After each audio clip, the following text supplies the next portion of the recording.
Adlaw nga Martes, as usual, malate akong partner, si Vice Governor Efren Piñol, because Tuesday is session day sa Sangguniang Panlalawigan.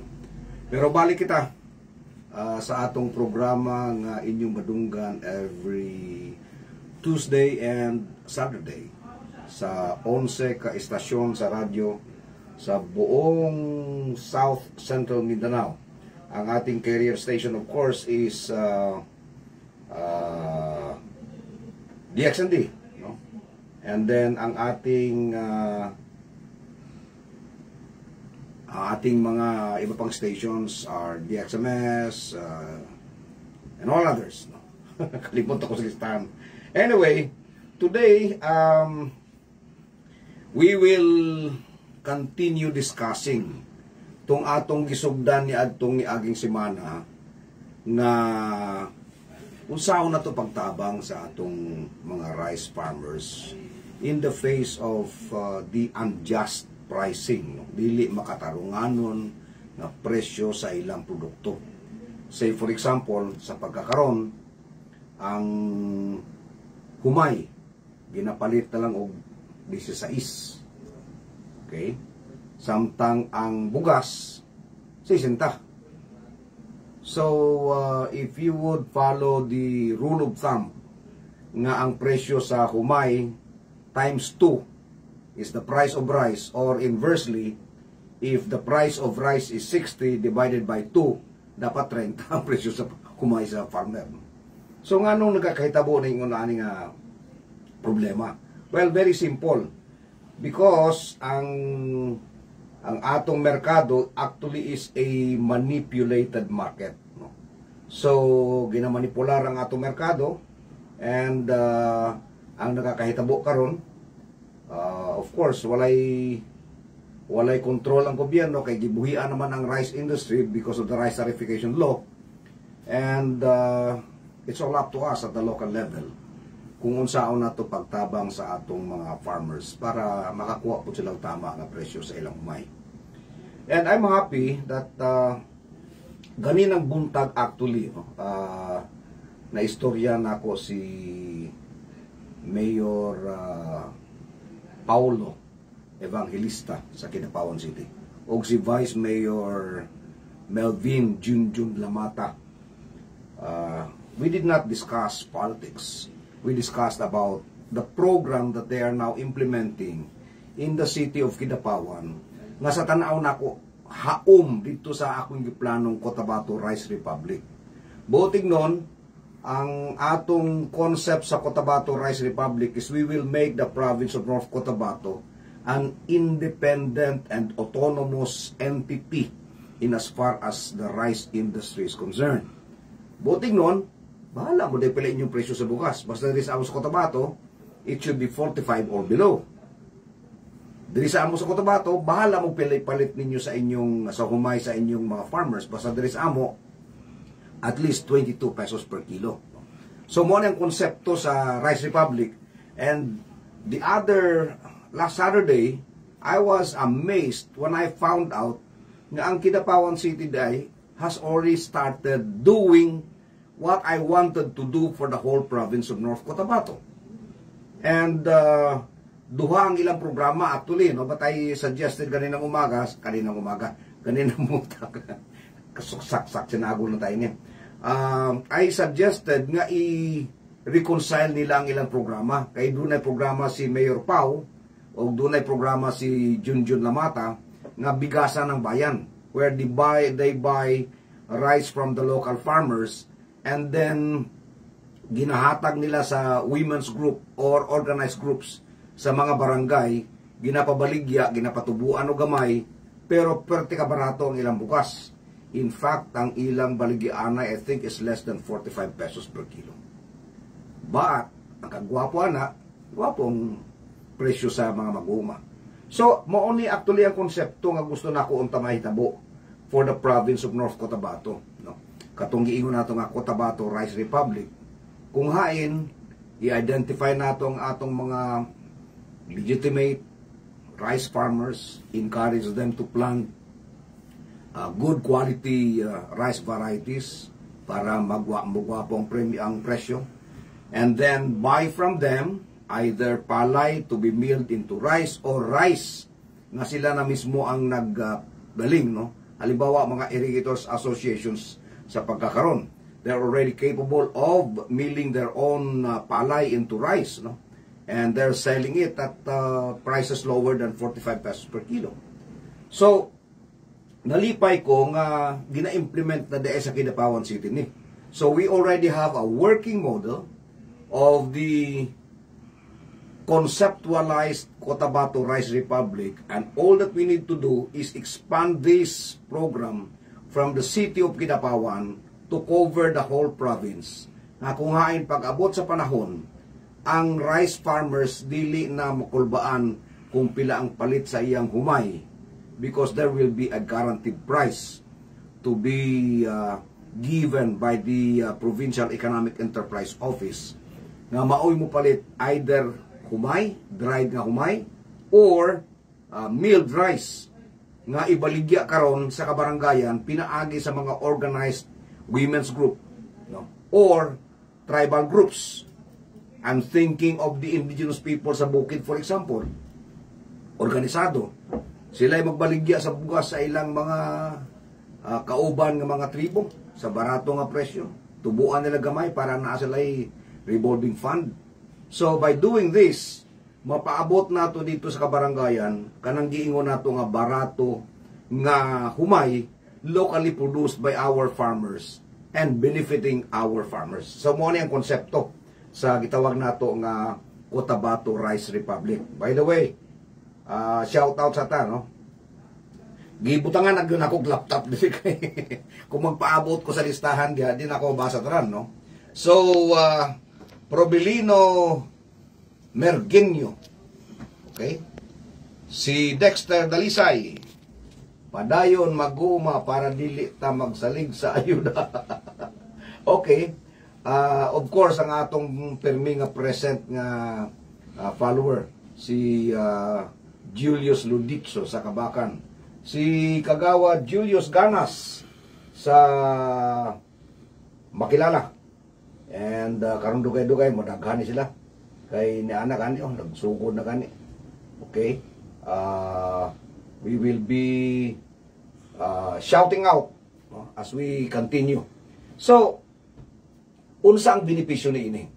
Well, the benefit of this is that ang atong mga rice farmers will be assured of a fair price for their produce, and our consumers, especially katong naa sa bukid nga mubahada pa sa lungsod para mupalit og bugas, kung maka-establish tag mga bigasan ng bayan sa kada barangay nga ang magpadagan niini mga organisadong grupo sa kababainhan ba diha, PWD ba kadiha, organization sa PWD or organization sa senior citizens nga mahimong murag outlet sa bugas nga gikan sa atong mga mag-uuma, then we will be able to create our own Cotabato Rice Republic. Okay? And when that happens, dili apektado ang atong mag-uuma sa pagkunhod saka sa presyo sa humay. We don't care about how much they will buy in other provinces para basta dress ato, sigurado ma-assure nato nga 22 ang kilo sa humay, clean and dry. Unya ang atong mga konsumidores makapalit og gwapong klaseng bugas nga dili mo lagpas sa 45 pesos ang kilo.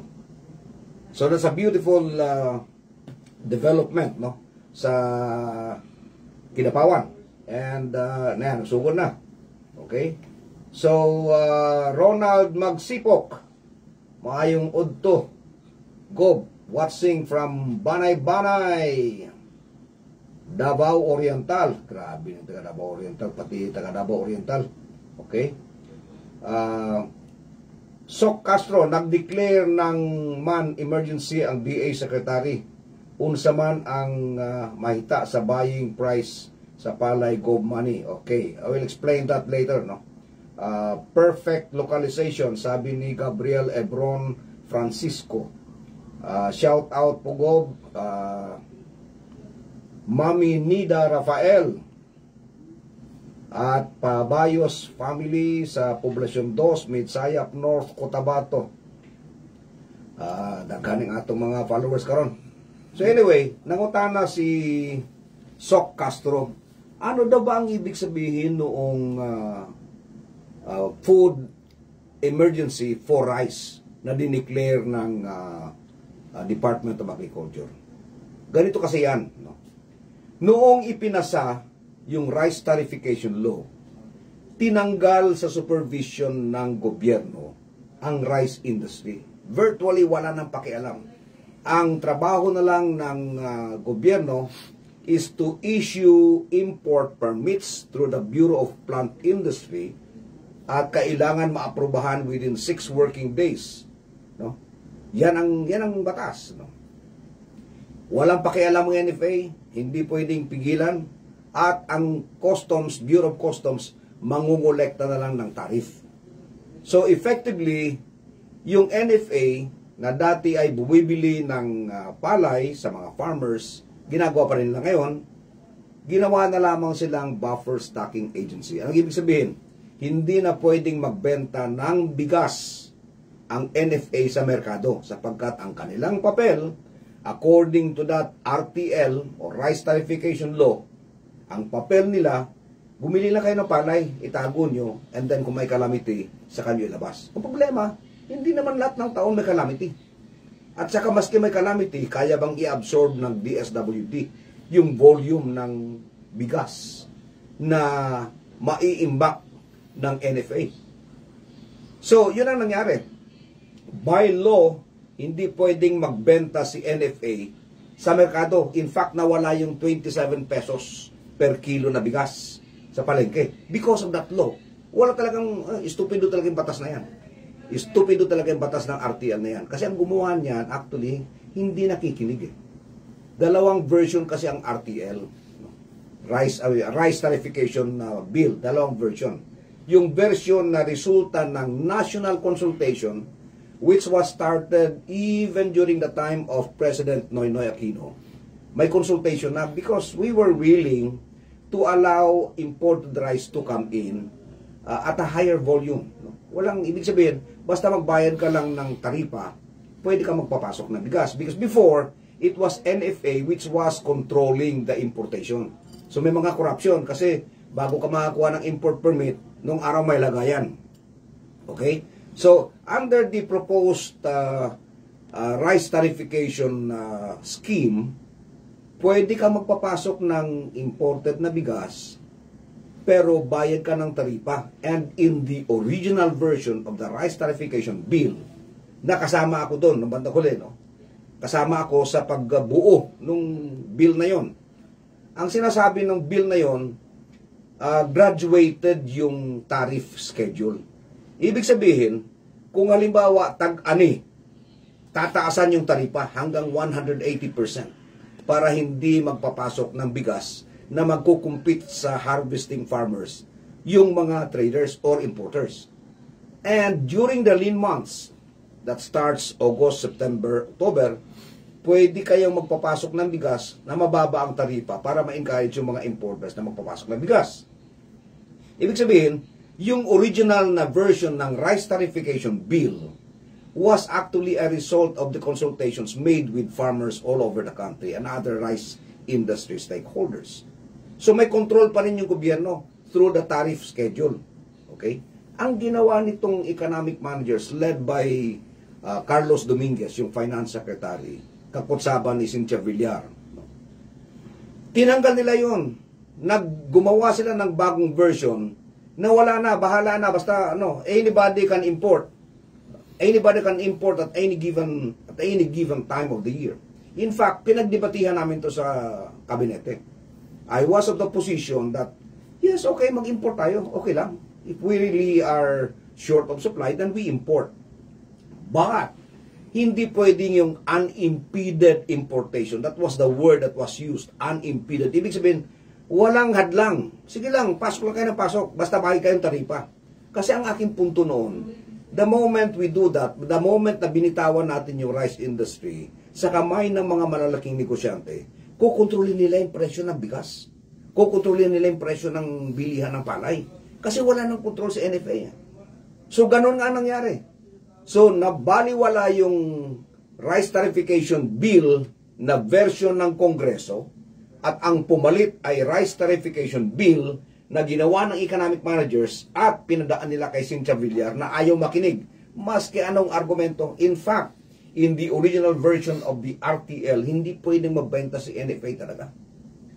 Maski kanino, maski sa private sector. So, natandaan nyo, nagkaroon ng issue, ng controversy noong nagbenta si NFA ng bigas sa mga private traders. That happened because hindi sila pwedeng magbenta ng bigas sa merkado. Okay? And now, to go around that law, no, para maiwasan yung batas na yun na nagbabawal sa kanila na magbenta ng bigas sa palengke, they have to declare a state of food emergency to justify the sale of NFA rice in the market. Okay? Para matanggal yung stocks ng NFA kung hindi masisira. 300,000 metric tons ang nakaimbak na bigas sa bodega ng NFA that they needed to dispose, which they could not have disposed kung hindi nag-declare ng state of food emergency. So yan ang paliwanag. Actually, walang shortage ng bigas.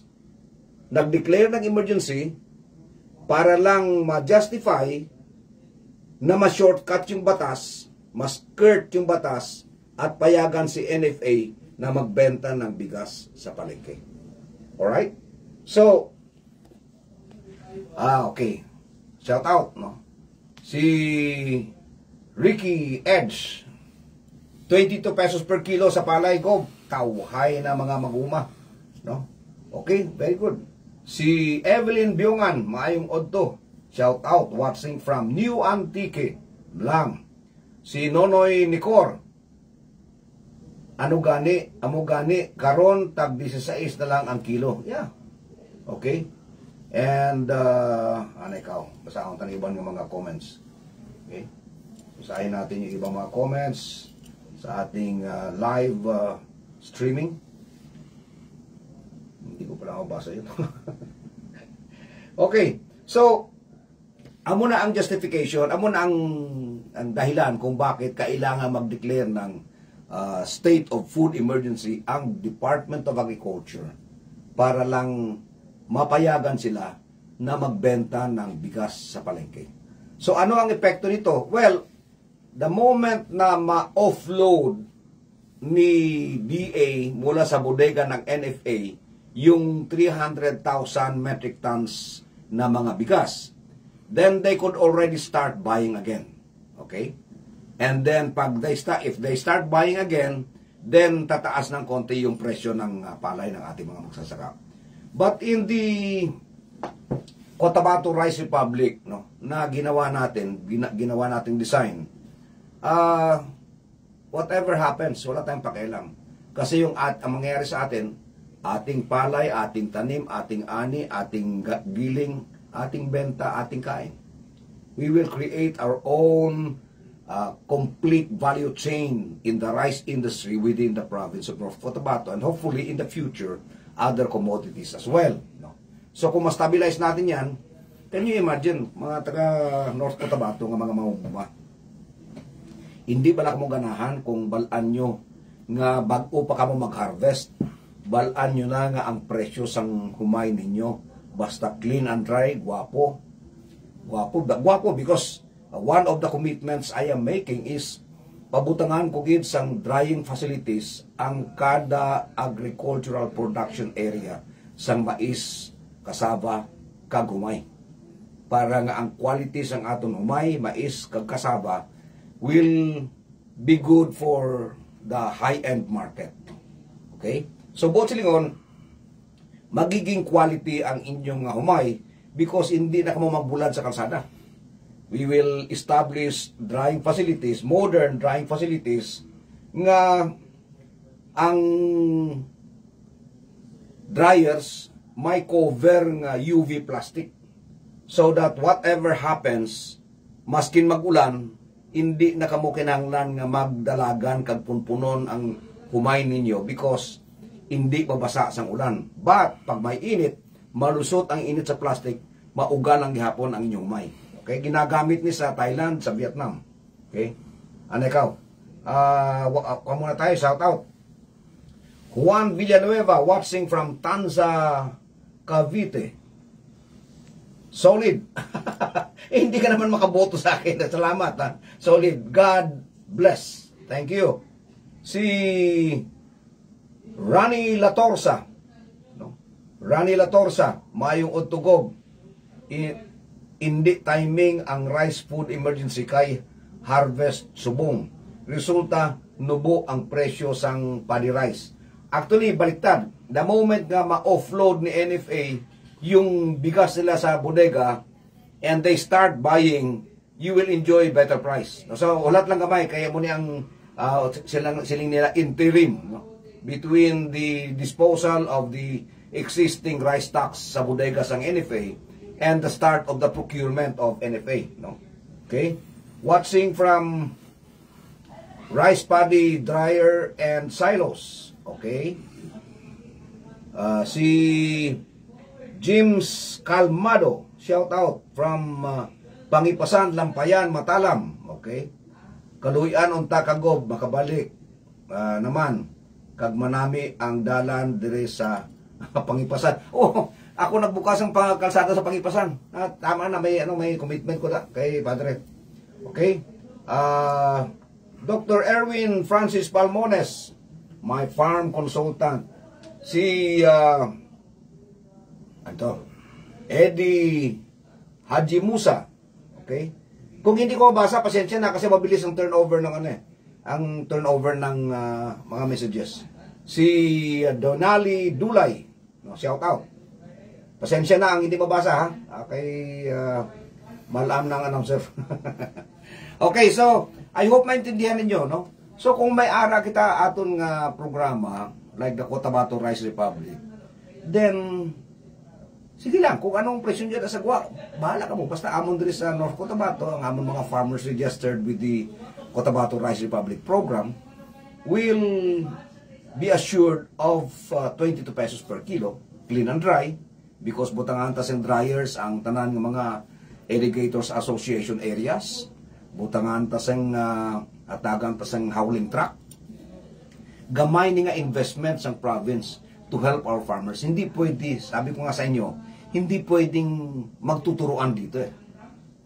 Like say for example, I have committed that if by God's will, I will be able to return to the provincial capital, I will establish an equipment pool dedicated to agriculture. Ibig sabihin, yung mga irrigation roads, yung mga irrigation canals, yung inyong mga kalsada dira padulong sa Kamaisan, padulong sa Kasaba area ninyo, we will have to repair that. No? Kasi hindi pwedeng ituro sa iba yan. Especially yung irrigation roads. And of course, pag meron tayong mga trucks na panghakot ng inyong mga produkto, bayaran nyo lang ang hauling, of course. Then, madala nyo ang inyong produkto sa drying facilities na andun yung ating mga dryers. Mamili ka, solar or mechanical. And then, yung IA, may option sila, pwede nilang ipagiling yung kanilang bigas. And then, isalya sa Provincial Economic Enterprise Office. And then, yung Provincial Economic Enterprise Office, through the Bigasan ng Bayan, will distribute this to the different outlets in the barangays to be operated by pwedeng single mothers, pwedeng PWD, pwedeng out-of-school youth, pwedeng tribal group, na sila magpapatakbo ng outlets. Ibig sabihin, sigurado na yung merkado ng ating bigas kasi bibilihan ng provincial government at yung ating mga tao sa kabarangayan makakabili ng murang bigas.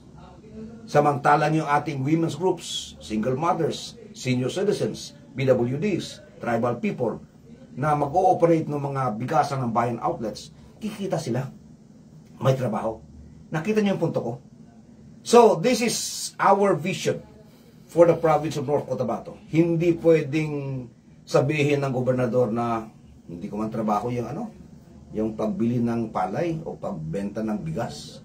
Problema ng NFA yan. You cannot do that because as leader of the province, you cover everything.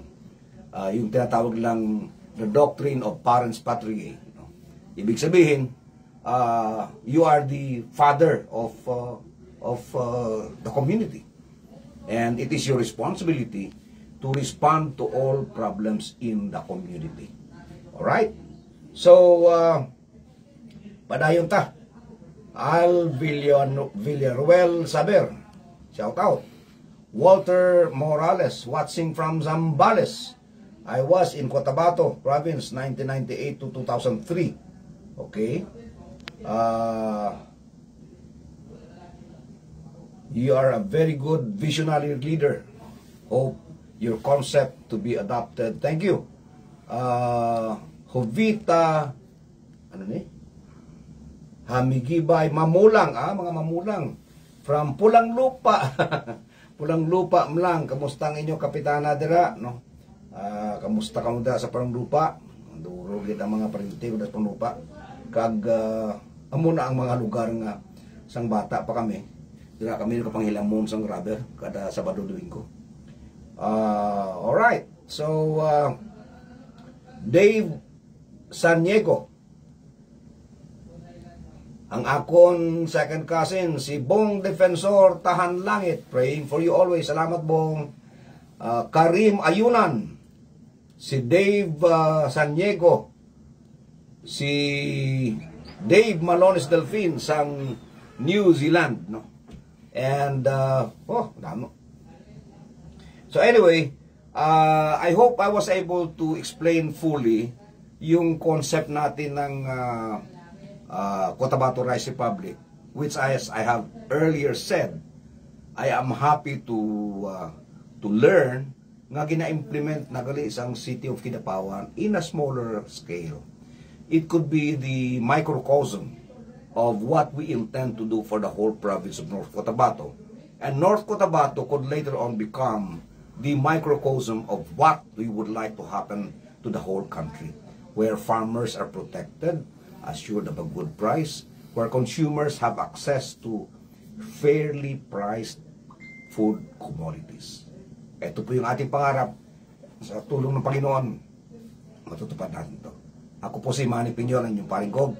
Nagpapasalamat hanggang sa Sabado. Let's keep on dreaming and let's keep on praying. May God bless us all.